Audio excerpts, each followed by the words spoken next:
All right, everyone, get ready for a deep dive today A deep dive. into the world of Zithromax. Ooh. You know that antibiotic that your doctor might prescribe Yeah. for a bacterial infection? Uh-huh. We're going to be exploring the official medication guide together and uncover some interesting Yeah. things that you might not know Yeah. about this very common drug. I think a lot of times Right. people just take medications without really Understand. understanding how they work or why they're important. Right. So I'm excited to break all that down today. It's all about empowering you with knowledge. Right. So you can have more informed conversations with your doctor. Absolutely.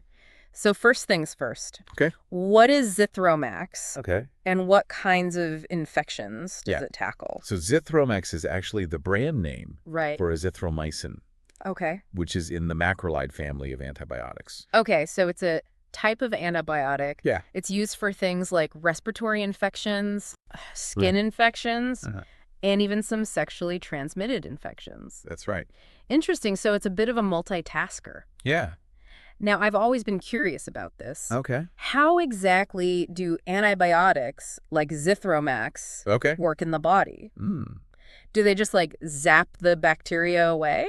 Well, not exactly zap them away, Okay. but it's kind of a cool process. Right. Macrolides, like Zithromax, Yeah. basically they block bacteria from making proteins, Okay. which they need to survive and grow. Gotcha. Think of it like disrupting their assembly line. So it's like stopping them in their tracks before they can Yeah. multiply and spread. Uh-huh. Pretty clever. Yeah. But here's where it gets really interesting to me. Okay. The medication guide mentions that Zithromax Yes. isn't recommended for pneumonia Yep. in people with certain conditions, like cystic fibrosis Yeah. or weakened immune systems. What's the deal with that? Well, it's all about weighing the risks and the benefits for Oh. each individual. Right. There's a lot that goes into deciding which antibiotic is right Right. for a particular infection and a patient. Gotcha. In those cases, Zithromax might not be the best option Okay. because of potential complications or interactions. That makes sense. Yeah. It's not one size fits all. Exactly. So once you take Zithromax, Okay. what happens? What's its journey through the body like? That's where pharmacokinetics comes in. Pharmacokinetics? Yeah. Huh. It's how the drug is absorbed, Okay. distributed, Mm. metabolized, Okay. and eventually eliminated by your body. Pharmacokinetics. Huh. Right. Sounds complicated. It might sound intimidating, but it's really just Okay. about understanding how the drug moves Okay. through your system. Gotcha. For example, with Zithromax. Yeah. Did you know that Mm. eating a high-fat meal Hmm. can actually change how much of the drug gets absorbed No. into your bloodstream? I had no idea that what you eat could impact medication like that. Yeah. So what happens after it's absorbed?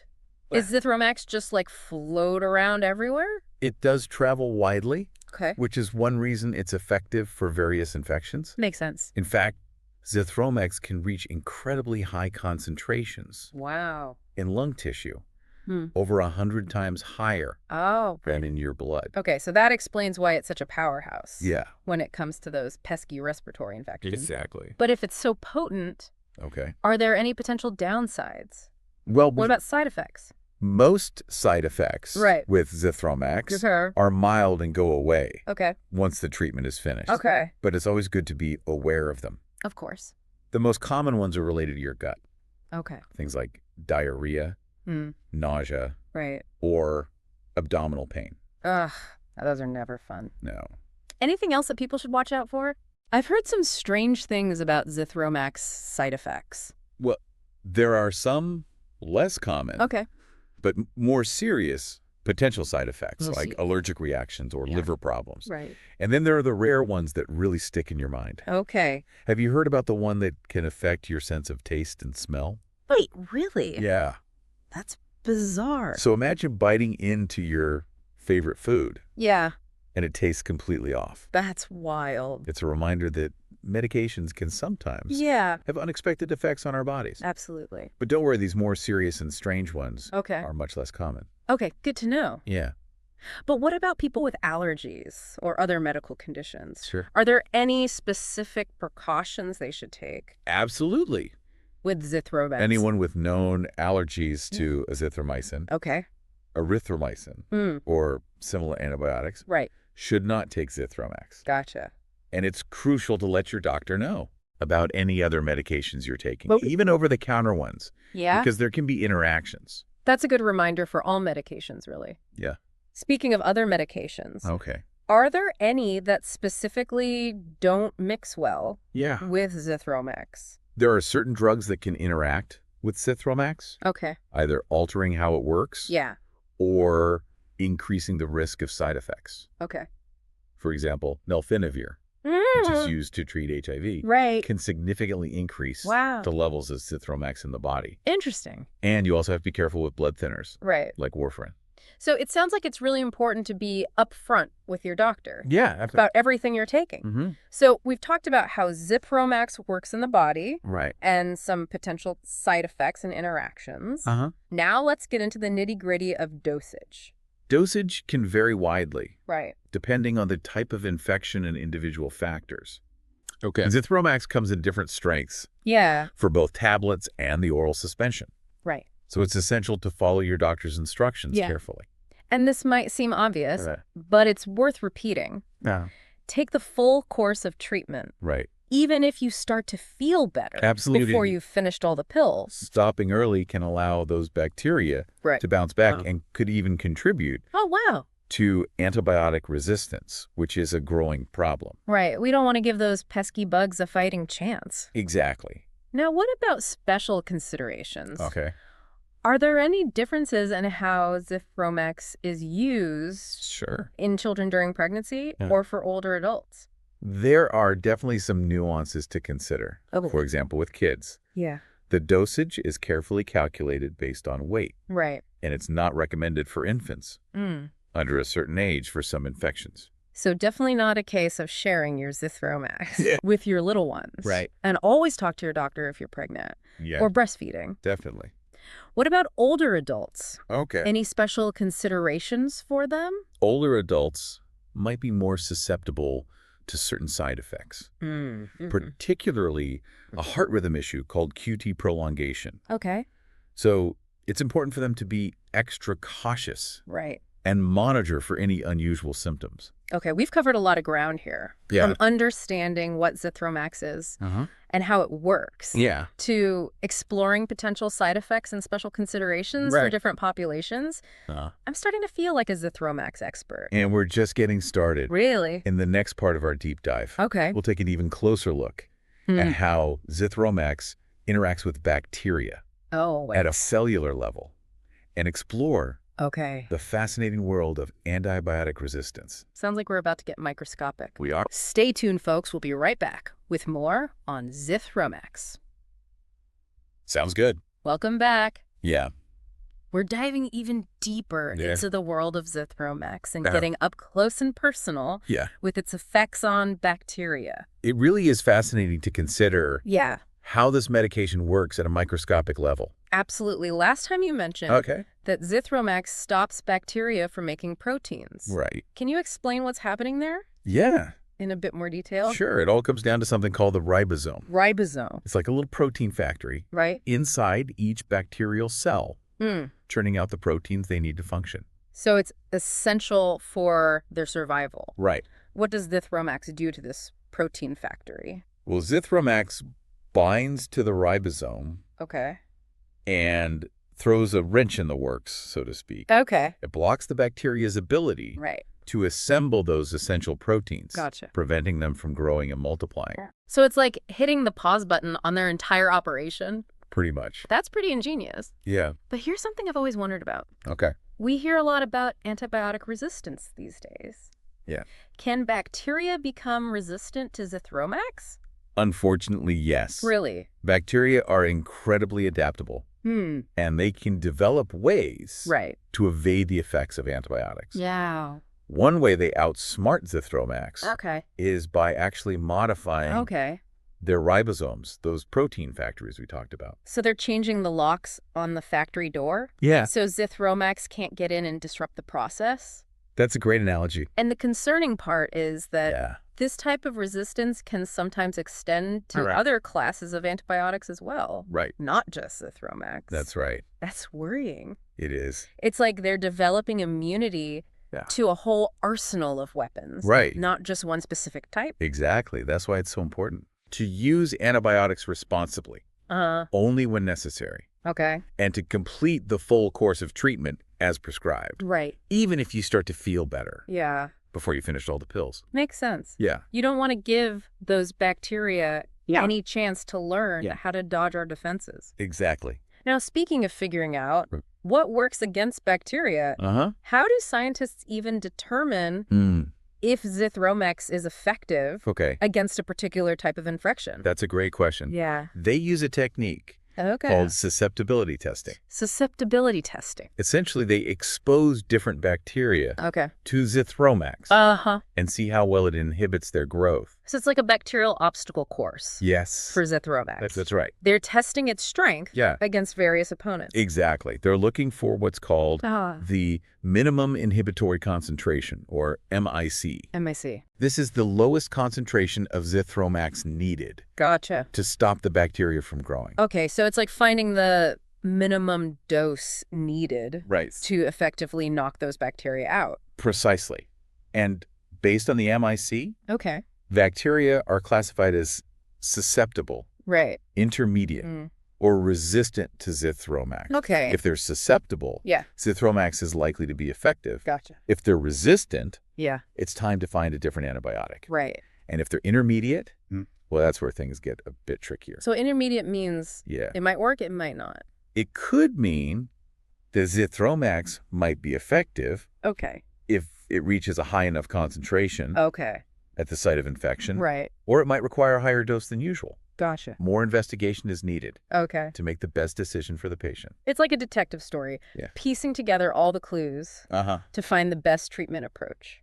No, I want to circle back to something we discussed earlier. Yeah. You mentioned that Zithromax isn't recommended for pneumonia Right. in people with certain health conditions. Right. Given what we've learned Absolutely. about resistance and susceptibility, Yeah.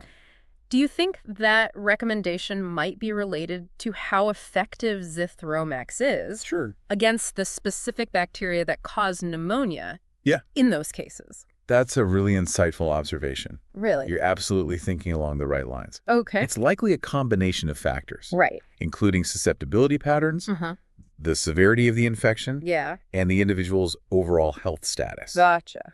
In those cases, the potential risks of using Zithromax Yeah. might outweigh the benefits. That makes sense. It's a good reminder Right. that medical decisions aren't always black and white. Exactly. It's about finding the most appropriate treatment for each individual situation. It's about personalized medicine. Exactly. And it highlights the importance of having open and honest conversations Absolutely. with your doctor Yeah. to ensure you're getting the best possible care. So we've gone from understanding how Zithromax disrupts bacterial protein synthesis to exploring the complexities of antibiotic resistance and susceptibility testing. Yep. It's been quite a journey. It has. But before we move on, Okay. I'd love to hear some practical tips Okay. for people who are prescribed Zithromax. Right. What are the key things to keep in mind? Well, first and foremost, Yeah. communication is key. Don't be afraid to ask your doctor or pharmacist any questions you have. Yeah. Make sure you understand how to take Zithromax correctly, Uh-huh. including the dosage Right. and how long you need to take it. Don't be shy about asking questions. Yeah. It's your health after all. Absolutely. And as we've discussed, it's crucial to take the full course of treatment, Right. even if you start to feel better Yeah. before you finished all the pills. No cutting corners. No. We don't want to give those bacteria a chance to make a comeback. Exactly. Anything else people should be aware of? Pay attention to any side effects you might experience, Okay. especially those related to Yeah. your stomach or digestion. Gotcha. If you notice anything Right. unusual or bothersome, Right. don't hesitate to reach out Yeah. to your healthcare provider. And of course, remember that Zithromax is designed to target bacteria, not viruses. That's right. So it's not going to be effective Right. against the common cold or the flu. Exactly. Using antibiotics appropriately Right. helps preserve their effectiveness Yeah. and prevents the spread of antibiotic resistance. This has been incredibly informative. Good. We covered a lot of ground We have? in this deep dive into Zithromax, Yeah. and we're not finished yet. Not yet. In the final part of our exploration, Okay. we'll delve into some fascinating research All right. on the potential long-term effects Okay. of Zithromax and consider some broader implications of antibiotic use. Sounds good. I'm intrigued.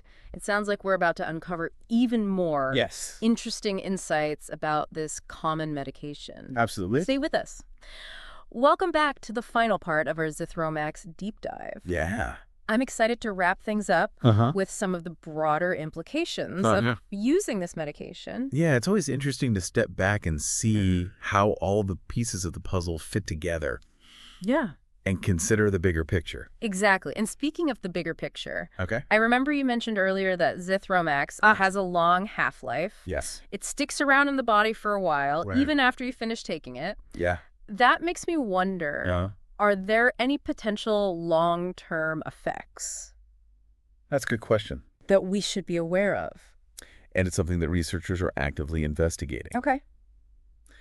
One area of interest is the potential impact of long-term antibiotic use on our gut microbiome. The gut microbiome? Yeah. Refresh my memory on what that is again. Think of it as a bustling community of trillions of bacteria that live in your digesting system.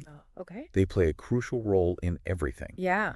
From digestion and nutrient absorption to immune function and even mental health. Wow. We're learning more and more about how vital this ecosystem is for our overall well-being. So these gut bacteria are actually our friends?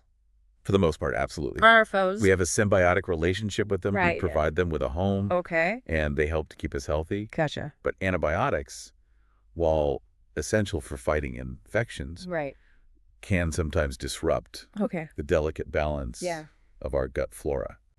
So it's like collateral damage in the battle against the bad bacteria. Exactly. What are the implications of that? Well, the long-term consequences are still being explored. But some scientists believe that disruptions in the gut microbiome could be linked to a whole range of conditions, from allergies and autoimmune disorders to even obesity. Wow, those are some serious potential implications. Yeah, it really makes you think twice. It does. About using antibiotics unnecessarily. Absolutely. It definitely underscores the importance of using these powerful tools judiciously and only when they're truly needed. It's all about finding that balance between fighting infection and preserving the health of our gut microbiome. That's right. Makes sense. Now, shifting gears a bit. I'm curious about something else. We've been talking about Azithromycin's role in treating bacterial infections. But are there any other potential uses for this medication researchers are exploring? There are actually some very intriguing areas of research looking at Azithromycin beyond its traditional use as an antibiotic. Interesting. For instance, there's growing evidence suggesting that it might possess anti-inflammatory properties. Anti-inflammatory. Yeah. So it could potentially help with conditions like arthritis or inflammatory bowel disease. That's the idea. Wow. But it's important to emphasize that this is still an area of ongoing research. More studies are needed to confirm these initial findings and determine the safety and effectiveness of Azithromycin in these new contexts. It's exciting to think about the possibilities, though. It is. It just goes to show that there's always more to learn. Yeah. Even about